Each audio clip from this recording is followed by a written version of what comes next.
A different way of putting my argument, though, or a way of rephrasing it would just be to say this in the way that what the point I was trying to drive home to feminist. It's quite simply these are terms that you yourself have used, and so I'm going to use them myself here. Women don't really need us, or that they shouldn't need us, would be probably the way that I put it. The trouble, however, is that internalized misogyny is not a myth, and it's not something that people say just to dismiss the views of women who disagree with us about things. Unfortunately, a lot of women have internalized the cultural messages that say that women are less than men, or that they are inferior to us in a major way.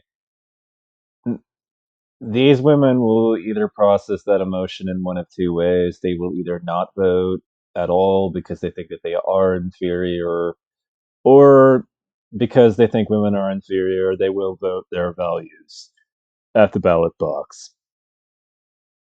Because of that, you know, you already have a problem where, less than you're over half the population, but only a tiny slit, like a very small subset of that will actually turn out and vote. So it's not going to be not the 50% that you're thinking about in elections isn't going to show up to vote, because not like most Americans don't vote in the first place.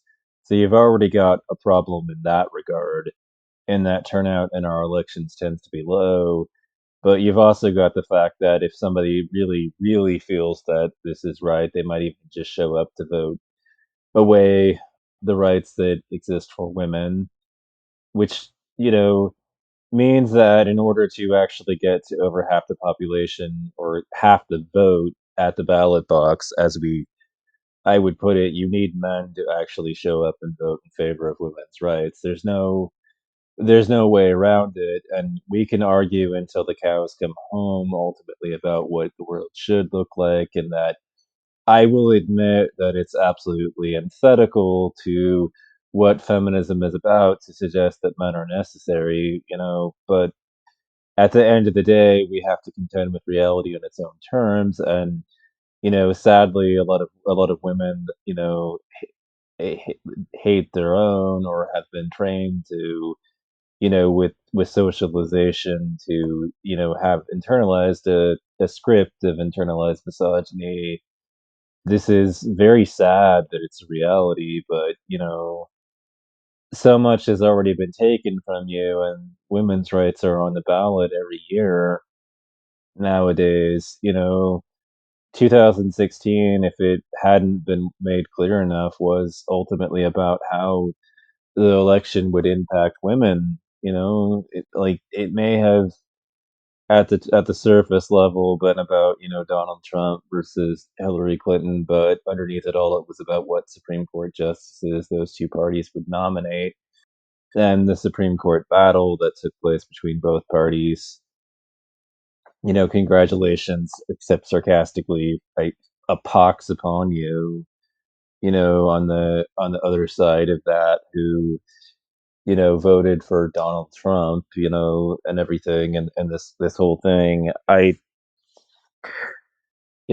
not sad to see that COVID eventually started getting that portion of the population in greater proportion than it got red, than it got blue America. Good riddance. Bye, Felicia.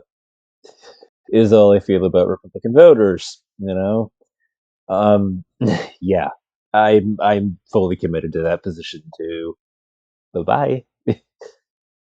But yeah, that's so mean, but that's how I really feel. I don't like Republicans, and if that offends you so much, go follow someone else, because it's not going to change just because someone's bothered by the rhetoric. Uh, you know, um, I wouldn't be terribly concerned about the fact that those people didn't get vaccinated, except for the fact that they exposed other people. You know, So, that was the way that I really felt about it. And, you're going to get somebody commenting sarcastically, tell us how you really feel. Well, I just did. you know, like Well, like what? Do you want me to feel ashamed of it? Because I'm not. You're not gonna shame me into feeling ashamed of it. My hatred is aligned with pride. I hate to tell you that, but it's the truth. I hate the Republicans, and I'm proud to hate the Republicans on top of all of it. So you've got really big problems if you're gonna try to make a sarcastic comment like that. I will not be shamed into loving them or pretending that I love them. But yeah, when it came to, the issue of women's rights and equality and all those matters, it's true in a very brutal way that, I it is antithetical, to feminism to say that men are needed by feminism. But, what do you want me to do with it? Like, what do you want me to say?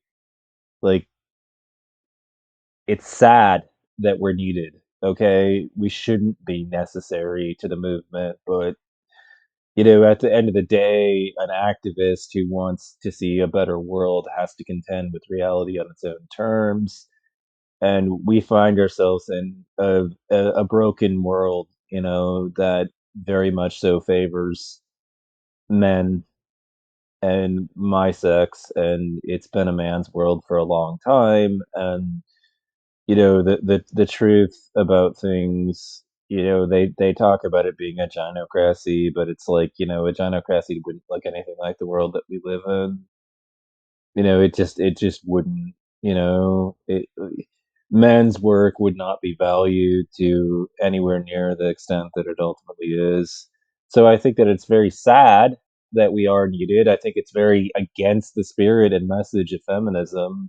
But, what do you want me to do about it? Some women are suffering from internalized misogyny. Like, all I can do is vote to counteract their voices and the fact that so many of them will not show up because of the way they feel.